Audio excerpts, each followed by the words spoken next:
একটি তেলবাহী ট্রাক আমাদের শিক্ষার্থী বাইকে যাচ্ছিল, তো তাকে হঠাৎ চাপা দিয়ে চলে গেছে। ওভারটেকিং করতে গিয়ে আমাদের শিক্ষার্থী যথাযথভাবে সাইড হয়েছিল, কিন্তু তাও সে রেহাই পায়নি।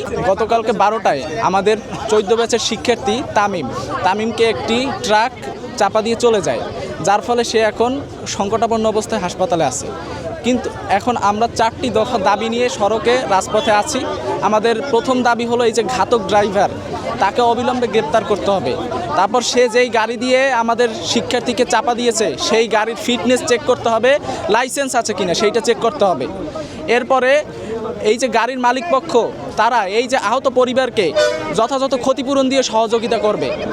এবং চতুর্থ দাবি হলো আমাদের এই যে বিশ্ববিদ্যালয়ের পুলিশ ফাঁড়িটিতে দীর্ঘদিন যাবৎ পুলিশ নেই, সেই পুলিশ ফাঁড়িতে অবিলম্বে পুলিশের ব্যবস্থা করতে হবে এবং এই বিশ্ববিদ্যালয় এরিয়া ট্রাফিক পুলিশের আওতায় আনতে হবে। এই 4 দফা দাবি নিয়ে আমরা রাজপথে আছি। মালিকপক্ষ সকাল থেকে আমাদেরকে ঘুরাচ্ছে, কখনো বলতেছে 10টায় আসবে, কখনো বলতেছে 12টায় আসবে। এরকম হাসি তামাশা করতে আমরা এখানে আসি নাই। সে যথাযথ সময়ে আসবে এবং আমরা চাচ্ছি বিভাগীয় কমিশনারও আমাদের এখানে উপস্থিত হবেন এবং এই সলিউশনে তিনি সহায়তা করবেন। এই দাবিগুলো পূরণ হলে আমরা রাজপথ ছেড়ে দেব ইনশাল্লাহ। একটি তেলবাহী ট্রাক আমাদের শিক্ষার্থী বাইকে যাচ্ছিল, তো তাকে হঠাৎ চাপা দিয়ে চলে গেছে। ওভারটেকিং করতে গিয়ে আমাদের শিক্ষার্থী যথাযথভাবে সাইড হয়েছিল, কিন্তু তাও সে রেহাই পায়নি। তাকে চাপা দিয়ে চলে গেছে নির্মমভাবে এবং তারা গাড়িটা থামায়ও নাই। তারা আমাদের শিক্ষার্থীর গাড়ির উপর দিয়ে চলে গেছে। এমনও হতে পারতো ওর শরীরের উপর দিয়েও চলে যেতে পারতো। তাহলে আমরা আর আমাদের শিক্ষার্থীকে জীবিত অবস্থায় কি ফিরে পেতাম না? তাহলে আমাদের জীবনের নিশ্চয়তা কোথায়? গতকালকে তামিম, আজকে আমি যে হব না ওর জায়গায়, এর গ্যারান্টি কই? আমরা এর স্থায়ী সমাধান চাই। অবিলম্বে আমাদের দাবি দাওয়াগুলো মেনে নিয়ে আমাদেরকে সহযোগিতা করুন, আমরা রাজপথ ছেড়ে দিব। আমাদের রাস্তা কিন্তু ভাই ভালো না। রাস্তা প্রসারিত করতে হইবে, মানে রাস্তায় যেভাবে গাড়ি চালায় ওরা ড্রাইভাররা, তাতে ভাই ভয় পাওয়ার মতো অবস্থা, যেভাবে বাউলি দিয়ে এখান থেকে আর বেশি করে, কিন্তু এইখান থেকে বেশি চালায়। এই জন্য আমাদের একটা সলিউশন, কিন্তু অনেক মানুষ মানে রাস্তায় এই তীব্র রৌদের মধ্যে যে বসে আছে সেটা কিন্তু কষ্টকর। এখন আমাদের যেটা করণীয়, আমাদের হয়তো প্রশাসনিকভাবে আমাদের মুভ করতে হইবে। আপনারা যদি আপনাদের ভার্সিটির লোকজন নেন, তারপরে আমরা বিএম কলেজ আছি, বিএম কলেজ থেকে শুরু করে আমরা আপনাদের মানে শিক্ষার্থীরা সকলে আর কি দাবিতে সরব এবং আন্দোলন সংগ্রাম করতে প্রস্তুত।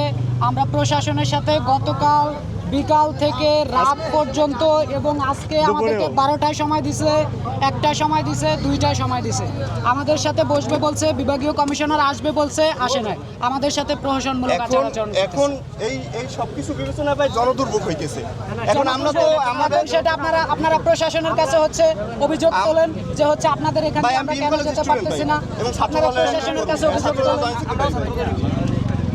আপনার এই জায়গায় প্রতিদিন একটা না একটা অ্যাক্সিডেন্ট হইতেছে। হ্যাঁ, অ্যাক্সিডেন্ট হইতেছে, তো আমরা কথা বলতে বলেন। আপনারা তো সম্মান দিচ্ছি, আপনি স্টুডেন্ট পরিচয় দিচ্ছেন। অবশ্যই আপনি এই জায়গায় মনে করেন প্রতিদিন অ্যাক্সিডেন্ট হচ্ছে কন্টিনিউয়াসলি, একদিনের জন্য দুর্ভোগ, এটা আমাদের মাইনে নিতে হচ্ছে। আপনি একটু কষ্ট করে আমাদের সাহায্য করুন, তো আর কিছু করার নাই। আমরা আপনার কাছে এই যে কষ্ট দিচ্ছি এটা তো ক্ষমা পাচ্ছি, কিন্তু কালকে আর কোনো কথা নেই ভাই। আমি থাকতে রাজি, আমি আপনাদের সাথে থাকবো এবং আপনাদের সাথে আমার কলেজ আপনার কোথায় কোথায় যাওয়া লাগবে আপনাদের সাথে যাবে। কিন্তু এখন সেই ক্ষেত্রে আমরা তো আসলে মানুষের আসলে বাংলাদেশে আপনারা বলেন না আন্দোলন ছাড়া কি দেয় না, এর ছাড়া কিছু দেয় না। আমরা ভাই শিক্ষকদের সাথে কথা বলি, শিক্ষকদের সাথে বসছে কিছু। সকাল থেকে বসতেছি, আমাদের রেসপন্স পাইনি বলে ভাই আমাদের নামা লাগছে।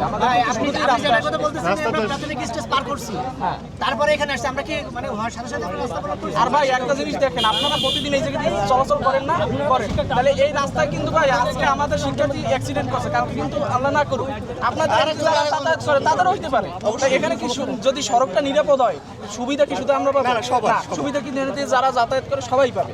তো সবাই যদি সুবিধা হয়, তাহলে সবাই সুবিধার ক্ষেত্রে একটু কষ্ট করতে হবে। এটা তো আহামরি কোনো কিছু না। আচ্ছা, কথা হচ্ছে কথা হয় না, কর্মসূচিটা পালন করতেছে, একটু সাহায্য